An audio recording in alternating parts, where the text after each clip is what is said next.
Hello hi. പുലർച്ചയ്ക്ക് 4 മണിക്ക് നോമ്പ് പിടിക്കാൻ വേണ്ടി എഴുന്നേറ്റതാണ്. അത് മുതലുള്ള കുറച്ച് വിശേഷങ്ങളാണ്. എഴുന്നേറ്റതും പൂച്ചകൾ എഴുന്നേറ്റ് വന്നു. ഇതിലൊരു പൂച്ച പ്രസവിച്ചിട്ടുണ്ട്. ഒരു കുഞ്ഞി പൂച്ചക്കുട്ടിയുണ്ട്, കറുത്ത. ഞാൻ പിന്നീട് കാണിച്ചു തരുന്നുണ്ട് കേട്ടോ. അപ്പോൾ നോമ്പ് പിടിക്കാൻ വേണ്ടി എല്ലാവരും എഴുന്നേൽപ്പിച്ചു. ഒരു 2 മണി അങ്ങനെ ആയപ്പോൾ അരി അരക്കാനിട്ടു. പിന്നെ ബീഫിൻ്റെ കറി വെച്ചു. ബീഫ് ഉണ്ടായിരുന്നു, അത് മുറിച്ച് കറിയാക്കി. അത് 2-3 പാർട്ടാക്കി വെച്ചിട്ടോ. 1.5 കിലോന് അങ്ങനെ കണ്ടാണ് തോന്നുന്നു.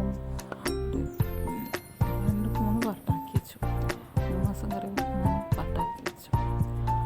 പിന്നെ ടയർ പത്തിലും ചുട്ടു. പിന്നെ 2-3 ദോശയും ചുട്ടു. എനിക്ക് ടയർ പത്തിൽ ഇഷ്ടമല്ല, അതുകൊണ്ട് 2-3 ദോശയും പൊളിച്ചു. ഇതൊക്കെയാണ് വിശേഷങ്ങൾ.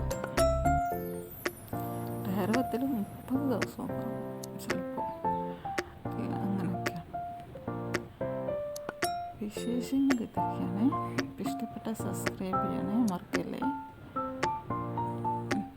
ടയർ പത്തിൽ ഇത് 30 ദിവസം കാണും ടയർ പത്തിൽ. ഇഷ്ടപ്പെട്ട സബ്സ്ക്രൈബ് ചെയ്യാട്ടോ, മറക്കല്ലേ.